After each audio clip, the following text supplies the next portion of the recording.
munhu iyeye ari kunyeba. President vana vake anochengeta. Zvimwe ndezvimwe hazvo. Hapana mwana asina imba. Ngaataure hake zvimwe zvisiri zvevana, kozi vana vake anochengeta. He is a responsible father. Ndo mashoko ataurwa ayo. Vana muti okay, chitubu ndechemunhu wese ka. Uya kapa recording tiite utaure nyaya yako zvikanzi pandatotaura ipapo patokwana. Munhu ari kunyepa, atori negodo rake. Munhu ari kutorwadziwawo hake nevana vakagara zvakanaka.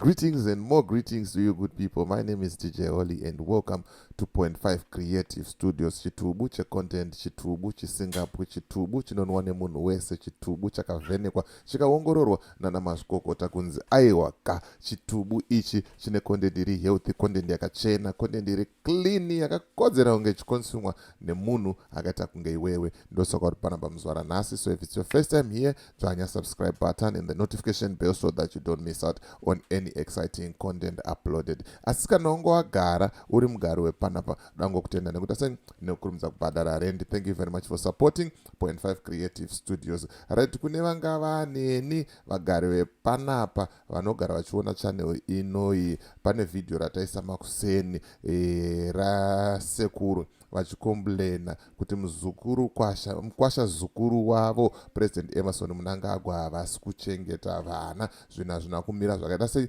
hazvina kumira zvakanaka. Vana kuti vatonoona mukuru baba vavo vanotoda chi, vanotoda kutoisa an appointment.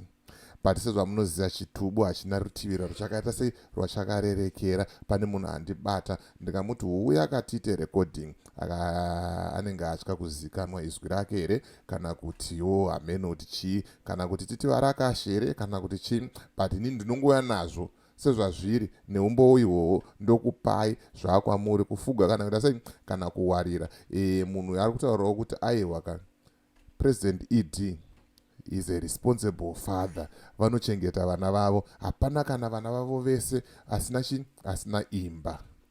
Pavana vavo vese hapana asina chi, asina imba. Ameno ndo matauro ari kuita. Saka ndikuratidzai umbowo hwacho, but ndisati ndapinda muumbowo uyu ndikuti kana une business raunaro rauda kushambadzirwa, ndibate. Namba dzangu ndo dziri pascreen idzo. Kana une nyaya yaunayo yauda kuti ndifambire, ndibate futi pasame number ipapo. Nyaya dzese toita sei, tinodzifambira handitika. Right, ndine mashoko panapa ari kubva kunani, kuna Owen. Owen ari kutaura iye kuti kunzi company registration in South Africa zvanyore, hazvichanetsa zvinhu izvi. Uyai tikuregisterai makambani. Takuregisterai makambani tova takuvhurirai ma-FNB bank accounts ka zvorongeka.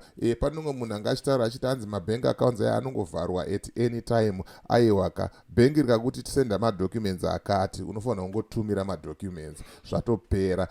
Ndataura naye Owen akanditsanangura kuti zvinofamba sei. Ukanzisenda document rakati unongotumira. Saka hapana chekumboita sei chekumbotya. Madocuments ari kudiwa and madocuments anongodiwa at any time. Marandom checkups avanongoita handitika. Saka bata Owen panamba idzo dziri pascreen idzo. Woita sei, wotaura tabva nekuna DJ Holly vari kutaura ivo kuti iwewe ndiwe munhu ari kuita sei, ari kuita zvinhu zvaani zvamanje manje handitika. Right, rega tipinde munyaya yangu. Screenshot ndo iro ndazongovharawo number to protect vanhu vacho kuti hauzozive kuti unenge uchitaura nani, uyezve nyaya yekuposta manhamba evanhu aya unozorohwa neimwe charge yekuti unozoshamisika kuti zviri kufamba sei. Right, zvikanzi munhu iyeye ari kunyeba.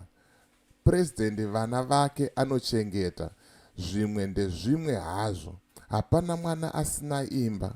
Ngaataure hake zvimwe zvisiri zvevana, kozi vana vake anochengeta. He is a responsible father. Ndo mashoko ataurwa ayo. Vana muti okay, chitubu ndechemunhu wese ka, uya kapa recording tiite se utaure nyaya yako zvikanzi pandatotaura ipapo patokwana.